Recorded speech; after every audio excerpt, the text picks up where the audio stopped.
Umat Tuhan yang terkasih dalam Yesus Kristus, jumpa lagi pada hari ini 19 Oktober 2022. Dari Pastori 4 Jemaat Koinonia, saya menyapa umat Tuhan, salam damai sejahtera. Saya mengajak kita, baiklah kita menyatakan syukur kita kepada Tuhan dan mendengarkan kebenaran firman-Nya. Mari kita berdoa. Tuhan Yesus, kami sungguh membutuhkan firman-Mu di dalam hidup kami. Karena itu datanglah dan memberkati kami sekalian. Dalam nama Yesus Kristus kami berdoa. Amin. Umat Tuhan yang terkasih dalam Yesus Kristus, kita mendengarkan kebenaran firman Allah yang dalam kitab Hakim-Hakim pasalnya yang ke-6, ayat yang pertama sampai dengan ayatnya yang ke-40. Dan saya akan membacakan kita pada malam ini khususnya ayatnya yang ke-11 sampai dengan ayatnya yang ke-13. Beginilah bunyi firman Allah. Gideon. Kemudian datanglah malaikat Tuhan dan duduk di bawah pohon terbantin di Ofra, kepunyaan Yoas orang Abiezer itu, sedang Gideon anaknya mengirik gandum dalam tempat pemerasan anggur agar tersembunyi bagi orang Midian. Malaikat Tuhan menampakkan diri kepadanya dan berfirman kepadanya demikian, Tuhan menyertai engkau, ya pahlawan yang gagah berani. Jawab Gideon kepadanya, Tuanku, jika Tuhan menyertai kami, mengapa semuanya ini menimpa kami? Di manakah segala perbuatan-perbuatannya yang ajaib yang diceritakan oleh nenek moyang kami kepada kami ketika mereka berkata, bukankah Tuhan telah menuntun kita keluar dari Mesir, tetapi sekarang Tuhan membuang kami dan menyerahkan kami ke dalam cengkeraman orang Midian. Umat Tuhan yang terkasih dalam Yesus Kristus, saat ini kita masih berada di bulan Oktober. Bulan Oktober oleh Gereja Masihi Injili di Timor ditetapkan sebagai bulan keluarga. Tentu dengan harapan bahwa di bulan keluarga ini ada perhatian dari gereja dan juga keluarga-keluarga terhadap anggota-anggota keluarga Allah supaya benar-benar terpelihara dan hidup dan terarah kepada Tuhan. Malam ini kita belajar dari kitab Hakim-Hakim pasalnya yang ke-6. Kita berjumpa dengan satu keluarga, yakni keluarga dari Gideon. Dalam bacaan tadi jelas, ayahnya bernama Yoas, orang Abiezer. Sedangkan anaknya bernama Gideon. Yang dalam kesaksian kitab suci tadi, malaikat Tuhan menghampiri Gideon, lalu mengingatkan kepadanya bahwa Tuhan akan memakai dia sebagai pahlawan yang gagah berani untuk bisa dapat menghalau tekanan dari orang-orang Midian dan Amalek, supaya dengan demikian bangsanya dibebaskan dari keadaan yang mendatangkan penderitaan yang diakibatkan oleh orang-orang Midian. Kita tahu bahwa di zaman Gideon ternyata mereka sedang mendapatkan tekanan yang besar dari orang-orang Midian, di mana hasil-hasil panen mereka dirampas. Dan karena itu Gideon dan juga orang-orang sebangsanya ada dalam ketakutan, penuh dengan penderitaan. Mereka mencari tempat-tempat persembunyian. Bahkan saat itu Gideon sendiri sedang memeras anggur, tetapi dia melakukannya di tempat yang tersembunyi supaya tidak diketahui oleh orang-orang Midian. Sebab orang-orang Midian tidak segan-segan merampas hasil-hasil panen dari orang-orang Israel menjadi bagian bagi hidup mereka. Tentu kita akan bertanya, Mengapa bangsa Israel mengalami penderitaan yang begitu hebat? Bukankah mereka adalah bangsa pilihan Tuhan yang dikhususkan oleh Tuhan untuk bisa mengalami banyak perkara besar dan dahsyat di dalam kehidupan mereka? Ternyata kalau kita belajar dari kebenaran firman Allah ini, bangsa Israel saat itu sedang membelakangi Tuhan, di mana mereka sudah berbalik kepada Tuhan dan mereka tidak dapat mendengarkan perintahnya. Bahkan mereka sudah berpihak kepada kekuatan lain. Kita ingat misalnya ayah dari Gideon, Yoas. Dia adalah pengikut dari Baal.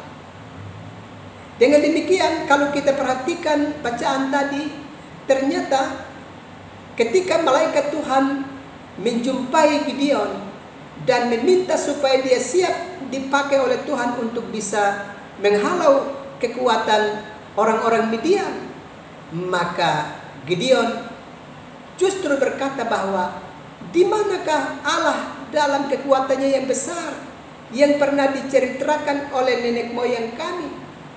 Justru sekarang kami ada di dalam penderitaan yang hebat. Di manakah Allah yang sudah pernah melakukan perkara-perkara besar yang pernah diceritakan oleh nenek moyang kami?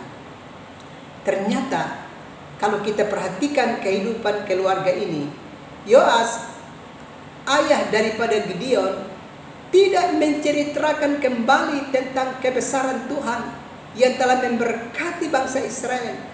Justru sekarang mereka berbalik dan beralih kepada kekuatan Baal dan bersandar kepadanya. Tetapi apa yang terjadi bagi kehidupan Yoas bersama dengan Gideon dan orang-orang sebangsanya? Kalau kita perhatikan bacaan ini, maka beberapa hal harus kita ingat dengan baik. Pertama, bahwa jika sebagai orang percaya kita mencoba untuk menjauhkan diri kita dari hadirat Tuhan, maka justru keputusan yang kita buat bukan untuk menolong kita dan menyelamatkan kita, malah keputusan itu mengundang penderitaan menjadi bagian bagi hidup kita. Itu sedang dialami oleh Yoas dan juga bersama-sama dengan Gideon dan orang-orang sebangsanya. Bahwa ketika mereka mencoba untuk menjauhkan diri dari hadirat Allah yang telah menyelamatkan mereka dan mencoba untuk berpihak kepada Baal, bukan kedamaian, ketenangan, sukacita dan damai sejahtera yang mereka alami, tetapi justru yang dialami adalah penderitaan di dalam kehidupan mereka. Karena itu, jangan pernah kita berpikir untuk mau menjauhkan diri kita dari Tuhan dan mencoba untuk mencari sandaran lain di dalam kehidupan kita. Keputusan itu adalah keputusan yang sia-sia, karena justru kita akan makin mengalami penderitaan di dalam hidup ini. Itu hal pertama yang kita belajar dari Hakim-Hakim pasalnya yang ke-6. Hal yang kedua, manakala kita berusaha untuk menjauhkan diri kita dari hadirat Allah sebagai sumber pemberi berkat itu, maka segala kekayaan, segala sesuatu yang kita terima dari Tuhan dan kita mau persiapkan itu untuk memberkati masa depan anak-anak kita, justru akan beralih dari tangan kita dan memberkati kehidupan orang lain. Itu jelas di dalam bacaan kitab Hakim-Hakim bahwa Yoas dan keluarganya dan orang-orang Israel yang sudah menghimpunkan banyak berkat material untuk kelanjutan hidup mereka dan juga untuk memberkati anak cucu mereka, justru kekayaan mereka itu beralih dan dinikmati oleh orang-orang lain, dalam hal ini orang-orang Midian. Dan Yoas dan Gideon serta orang-orang sebangsanya justru mengalami penderitaan. Kalau demikian, kita harus waspada. Kalau kita tidak mempersiapkan diri kita dan juga generasi kita untuk hidup dalam kebenaran dan sungguh-sungguh mencintai Tuhan di dalam hidup ini, maka segala kekayaan dan materi-materi yang kita miliki, yang sedang kita persiapkan untuk menjadi bagian bagi generasi kita seterusnya, itu bisa beralih dari tangan kita dan dapat dinikmati oleh orang lain, sementara kita sendiri akan mengalami penderitaan di dalam hidup ini. Karena itu kita harus berwaspada. Jangan pernah kita mau meninggalkan Tuhan, membelakangi Tuhan, dan menganggap kekuatan material yang ada pada kita sebagai sandaran hidup bagi kita, ditambah lagi dengan mencari kekuatan lain dan berharap mendapatkan pertolongan daripadanya.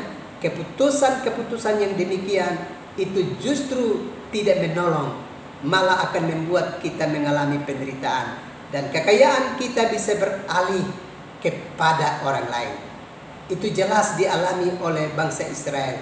Hasil gandum mereka, kekayaan ternak-ternak mereka justru dirampas dan dinikmati oleh orang-orang Midian, sementara orang-orang Israel menderita kelaparan, mengalami penderitaan di dalam hidup mereka. Itu hal kedua yang kita belajar dari kitab Hakim-Hakim pasalnya yang ke-6.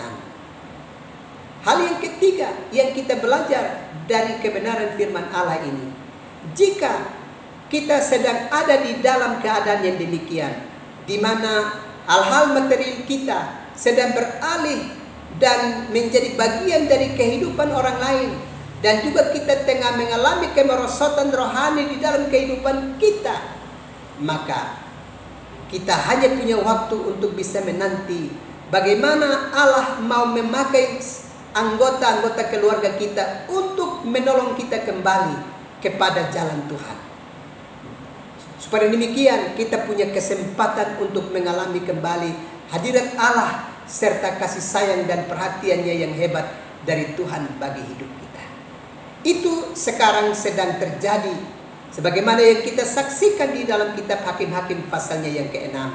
Sekarang Tuhan mendatangi Gideon dan mau memakai dia untuk bisa dapat menolong bangsanya. Dan karena itu dia mesti siap untuk menerima panggilan Tuhan dan dia mau mengikuti kehendak Tuhan di dalam hidupnya. Karena itu Bapak Mama, saudara-saudara yang terkasih dalam Yesus Kristus, kalau kita pernah membelakangi Tuhan dan kita pernah tidak menghiraukan Tuhan, maka bagian-bagian berkat yang ada pada kita bisa beralih untuk dinikmati oleh orang lain, dan kita sendiri akan mengalami penderitaan.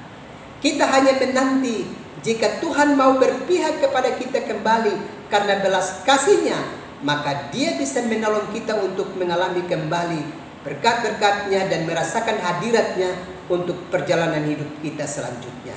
Dan karena itu mesti ada anggota keluarga kita yang berdiri sebagai sponsor, yang berdiri sebagai saksi Tuhan untuk mengembalikan kita semua kembali hidup pada jalan Tuhan. Karena itu kita tentu berharap bahwa keluarga-keluarga kita, Tuhan akan hadir untuk menolong memberkati kita, serta memakai anggota-anggota keluarga kita untuk mengembalikan kita untuk sungguh-sungguh setia kepada Tuhan, sehingga kita kembali merasakan hadirat Tuhan di dalam hidup ini, sebagaimana itu dialami pada zaman Gideon. Kita pasti bisa, karena Allah sudah mengaruniakan roh-Nya di dalam hidup kita untuk setia mencintai dan mengerjakan kebenaran. Karena itu sadarlah akan perjalanan hidup kita, keluarga kita, segera berefleksi dan ambil keputusan yang tepat untuk lebih dekat kepada Tuhan. Tuhan memberkati keluarga kita sekalian. Amin. Mari kita berdoa. Tuhan Yesus, terima kasih untuk firman-Mu yang terus memberkati kami. Kalau saat ini kami sedang tidak mempersiapkan keluarga kami untuk sungguh-sungguh ada di hadirat Tuhan, kami lebih terikat kepada kelengkapan-kelengkapan material yang memperlengkapi hidup kami, dan kami sedang mencoba untuk mencari sandaran lain yang olehnya kami tengah mengalami penderitaan. Kami minta pengampunan dari Tuhan dan kami minta belas kasih-Mu untuk menolong kehidupan keluarga kami masing-masing. Terima kasih Tuhan. Kami akan beristirahat malam ini. Datanglah dan memberkati kami sekalian. Dalam nama Yesus Kristus kami berdoa. Amin. Umat Tuhan yang terkasih dalam Yesus Kristus, selamat malam, selamat beristirahat. Bawalah keluargamu lebih dekat kepada Tuhan. Tuhan pasti memberkati umat Tuhan dan keluarga sekalian. Salam.